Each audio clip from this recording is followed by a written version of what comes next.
Nika here with your daily neuro nugget. Happy Monday, the beginning of a great week. And I woke up ecstatic, right? Because you guys saw the video I posted regarding Pavarotti and Jay Embry. I posted that out of concern and praise the Lord, he is okay, he is alive. Actually, Jay Embry went ahead and he must have seen all of the ruckus that was going on the internet, all of us worried about him, and he posted on his YouTube saying, just wanted to let everybody know that I injured my neck on a job last week, and that kept me from making videos. I hope to be back to videos tomorrow. I hope my absence hasn't scared anyone. Have out. Apparently a lot of people were scared because, again, this is somebody I really don't know, but I know he's one of us, right? From what you guys have told me. He's a truth seeker. So I'm very thankful that nothing happened to him. A lot of people kept bombarding my Instagram, sending me things, saying he deleted? Did something bad happen? Babe, I don't know, but I'm here to help, and I'm glad that he is perfectly okay. So I'm praying that he recovers. Pav, if you probably don't watch my tiny channel, but I do pray that your neck heals very, very quickly. And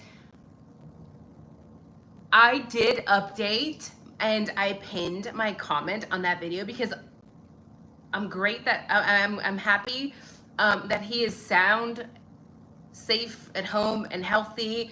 And this was not a post that was made to like clickbait. Like, remember guys, I have a real job. Like, I'm literally a scientist, so there's no need for me to make like an extra $10 per video or whatever, right? This was not meant to clickbait, but it was made out of true concern for one of our own, okay? This man is allegedly a truth seeker from what you guys have told me, so I'm taking your word for it, right? And remember, at the end of the day, we do discuss dangerous topics with several of us getting daily threats. So it's not that far-fetched, babe. It's not that far-fetched to think that people who reached out to me concerned about him thought that something could be wrong, right? I think their intentions, as well as mine, were well-meaning. Again, we are all part of a truth-seeking family here, and we should all look out for one another. And like I mentioned yesterday, if I ever disappear without kind of letting you guys know, yeah, I would love for you to do the same. I'm not gonna get all offended if any of you guys choose to make a video and ask questions like, where the hell is Nika? Nika posts usually Monday through Thursday, Monday through Friday. What is going on? You're not gonna offend me. I'm gonna feel like you care, like you're getting, like you care, right? Like you're getting worried about me. Again, these are dangerous topics we talk about.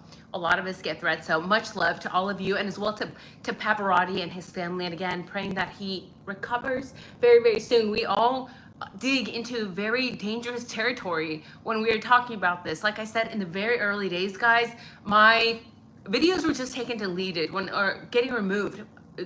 I wasn't even getting warnings. They were just getting removed. Anytime I mentioned Dan the man, Dan Esty. So nonetheless, enough about that. Praying he is well, still continuing to pray for Mrs. Koberger, hoping she recovers, and I hope she understands there's a whole slew of us out here who do care about her, do care about the Koberger family overall, right? Now, I have mentioned a couple years ago, ASHLIN Couch, the sixth roommate, okay? This woman is very suspicious to me.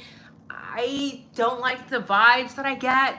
And a disclaimer, these are my theories, conspiracies, opinions, whatever you want to call them, right? These are for entertainment purposes only, babe. So let's talk about the sixth roommate, ASHLIN Couch. Now, when I think of ASHLIN Couch, like the first thing that comes to mind is that interview that she decided to do, on the news, and she is so giddy the entire time, and she's like, she has her mom there for support. But I'm like, again, why are you so giddy? Like, it's just weird, right? Now, we know that the IDAHO4 is a case that defies logic, it defies belief, it defies truth, literally.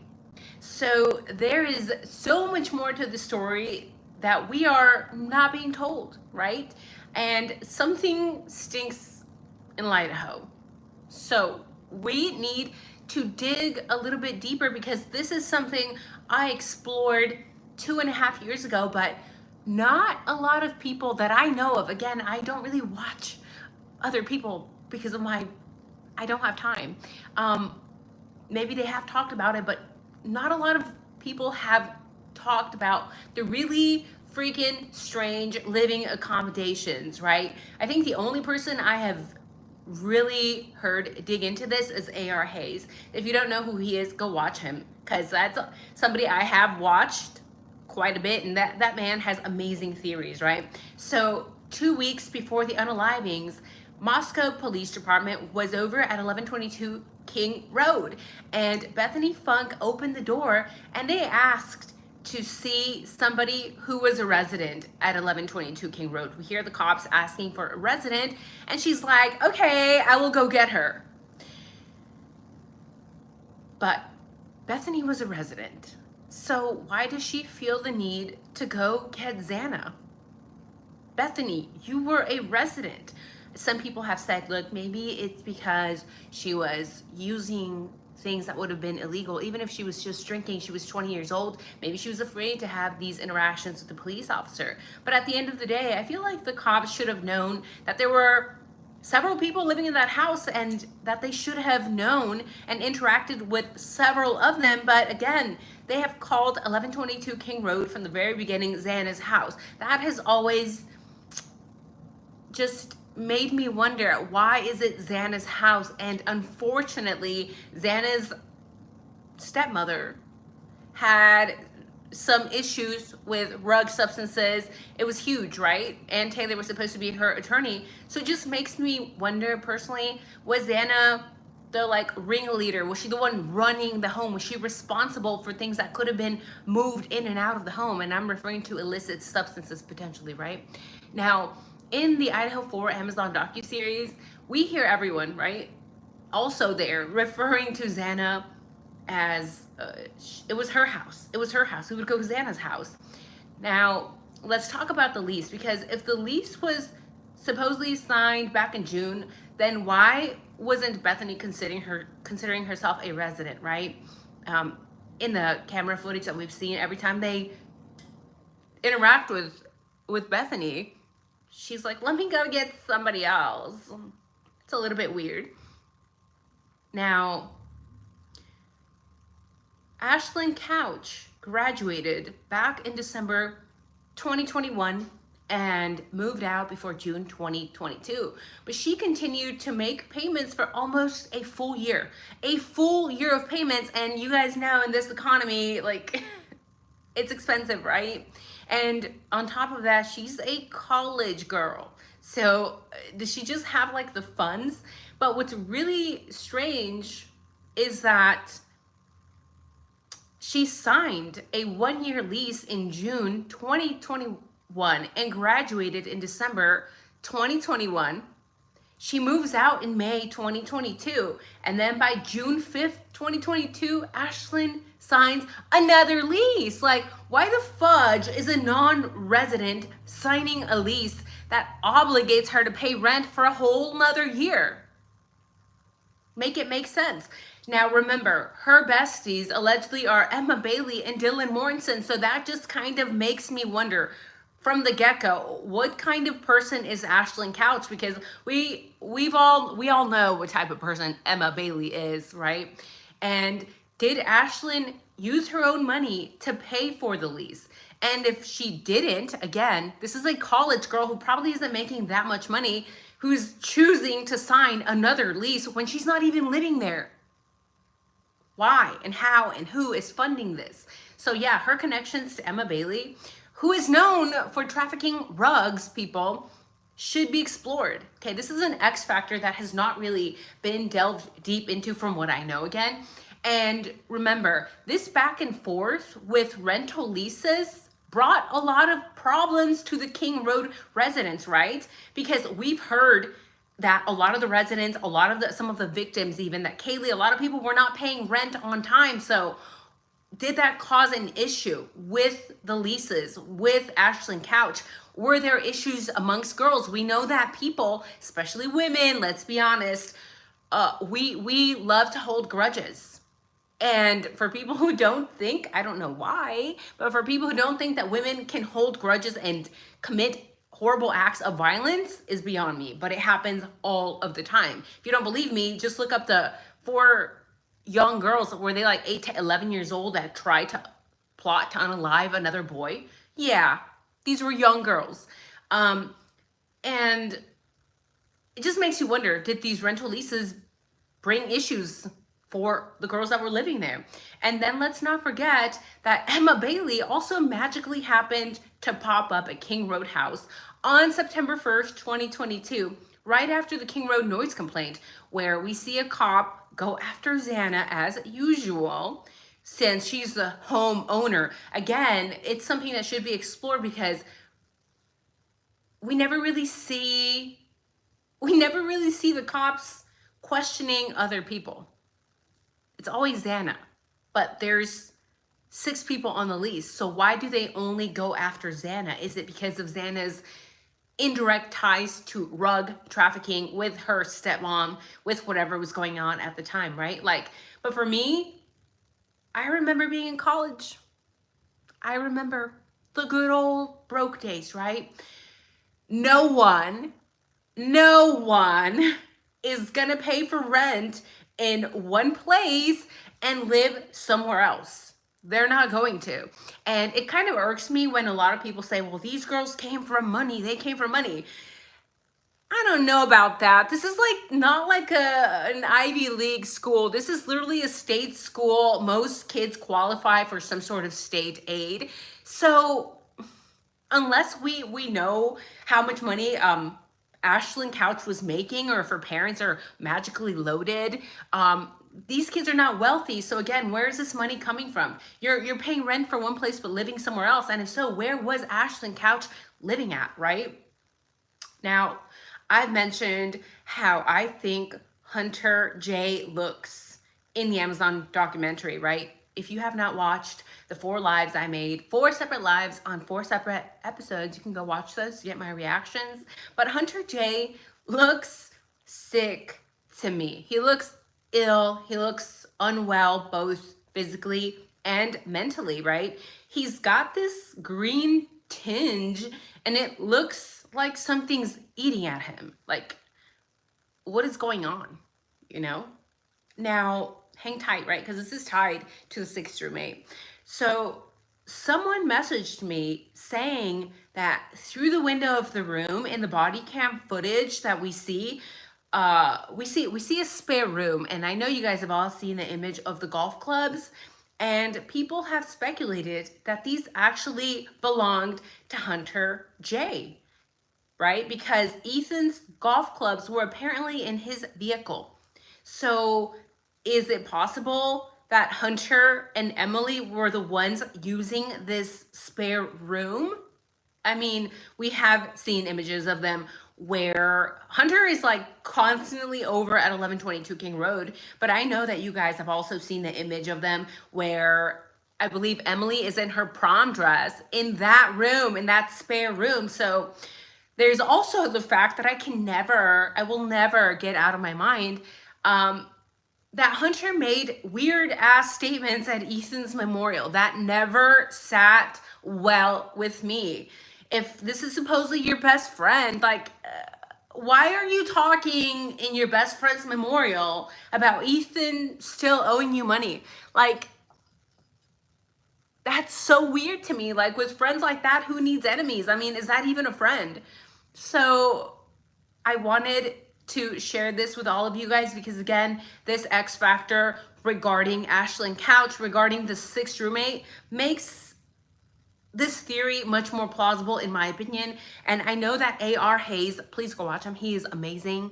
I know that he's talked about some of the legal ramifications. For example, if the house is a stash house, and if there's no one living there, well, then no one can really be charged, right? Like, if you're moving illicit substances or stashing them there in a spare room, they can't really charge any one of the other roommates because it's not their room. So again, why do we have ASHLIN Couch signing a lease and then choosing to move out?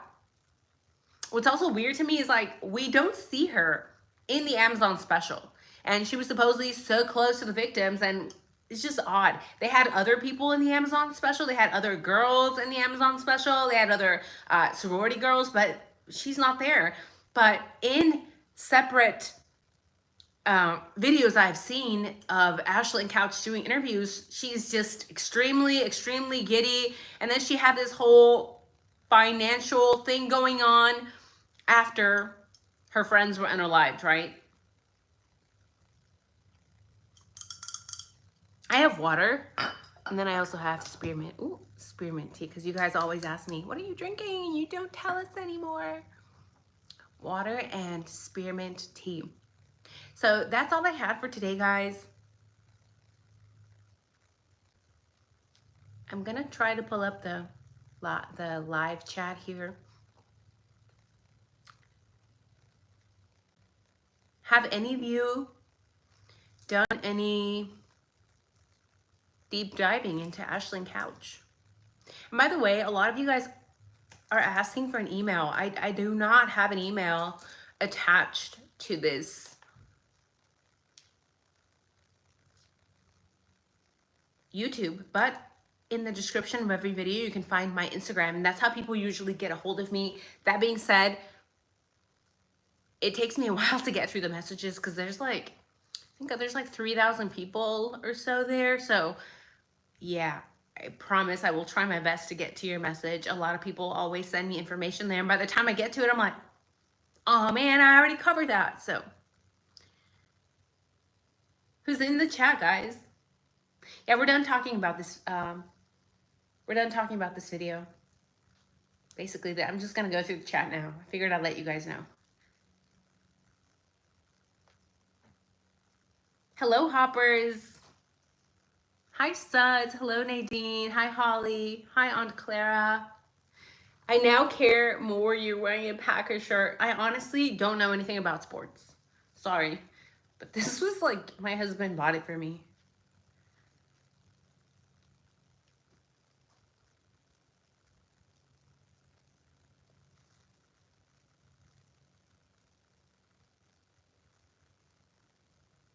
Hello, Holly from New York. Welcome. Hello, Tammy. Hi, Mika. AKW, your wordplay is funny. Thanks. It's the ADD. It's the TISM. It's the high IQ, probably. It's the English is my second language. Nadine says, Emma Bailey was also just seen outside the King Road house, and we all know she and her boyfriend is involved. Yes, I mentioned this. Yes, exactly. And that was right after the noise complaint, right? And what's really weird about the noise complaint also is like the cops were constantly over for noise complaints. Like they were over so often, but there was no noise complaint for 4 people being slaughtered. Isn't that weird?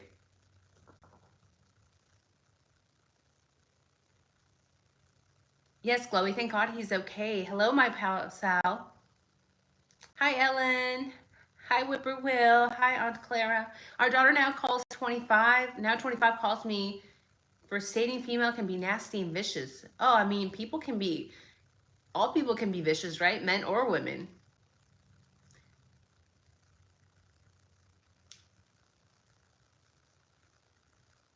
Yes, I did see the videos of ASHLIN Couch with dark black hair. Yes, crazy, right?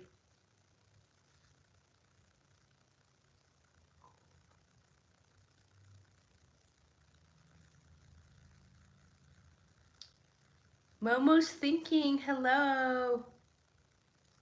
Guilty?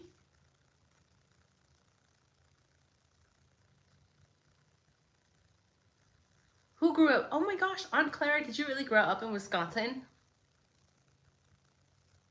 Nadine, yes, the early day rumors about Maddie flushing rugs, right? And when you know that Emma Bailey has connections, I mean, we've all seen the pictures of her when she got arrested with her boyfriend, right? And there are speculations that she is tied to Jesse James Bailey, who's like the ringleader of the Aryan Brotherhood gang. So again, this is why it's dangerous, right? When we're talking about these people, they're dangerous people. They don't necessarily like when we're up here talking about them. They don't like that. So yeah, we are talking about dangerous things. Um,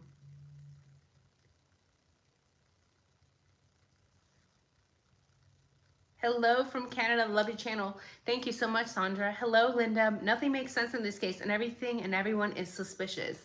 And I think that it would be less weird if law enforcement would have been more honest with us, because again, they retracted their information so many times in the early days. They first lied to us, right? Roger Lanier and French Fry, Chief Fry, they lied to us. They said this was a targeted attack, and then they had to retract it. And then they said, well, we think it was targeted, but we actually don't know. So people were freaking out. And when you have so many people coming forward, including a lot of the local Moscow journalists, a lot of the Pullman journalists that we've seen in some of the most recent docuseries, and they were saying that they felt like law enforcement was hiding so much from them. And yeah, they have to hide the information from you partially, right? Because they can't tell you what they're investigating. They can't disclose that. But this was a case where law enforcement just completely lied to the locals. Because why? Because money, because greed, because they didn't care. They didn't give a shit if kids were at risk. And we know that even after they knew that this was not a targeted attack, after they retracted that statement, they still decided to have a gathering for the victims, knowing damn well that it was unsafe. Because what did we hear in this docuseries that I just reacted to a few days ago? That people were freaking out. People were like, well, is the unaliver gonna be here? Is he amongst us? What is he doing? Is it safe? Is this unsafe? But I think it all boiled down to money, right? And politics. You wanna lie to the parents of the students and say it's safe to come here. There's no need to pull out kids from school. There's no need for them to finish their semester from home, because that's what a lot of kids did. And what happens is that when the students are choosing to finish school from home, then they're not spending money. They're not going out to clubs. They're not going out to bars. They're not going out to restaurants. That really can impact a community that bases like their survival on the students, on the money they spend, right? So either way, guys, let me know if you have done your own very deep diving into this X Factor, the sixth roommate, the weird living arrangements. Why in the world would ASHLIN Couch sign a new lease when she wasn't even living there? Why would she pay almost 11 months out of her own freaking pocket, allegedly, unless somebody else was funding it? And she was not living there at the time. So the only thing that makes sense to me that has not been explored here is the rug theory, the theory that, from what I know, only A.R. Hayes has really gone in depth regarding this theory. He was the first one I heard it from, mentioning the stash house, mentioning the lack of legal repercussions if you have a stash room in a stash house that is not being occupied, right? So it's very, very interesting. It's something we should explore. Let me know if you enjoyed this video. If you think that ASHLIN Couch and Emma Bailey may know something, leave a 1. If you think that they're just innocent bystanders, you think ASHLIN Couch just signed an extra lease for whatever reason, and she just had the money to pay almost a whole extra year for no reason, please leave a 2, right? So you guys have a wonderful day. Take care and see you soon. And for those of you who are just coming in, by the way, well, I'm not going to say it again. Just go watch from the beginning, okay? Just go watch from the beginning. Basically, Pav is fine, and I pray that his neck is recovering. So see you guys soon. Take care. Mwah.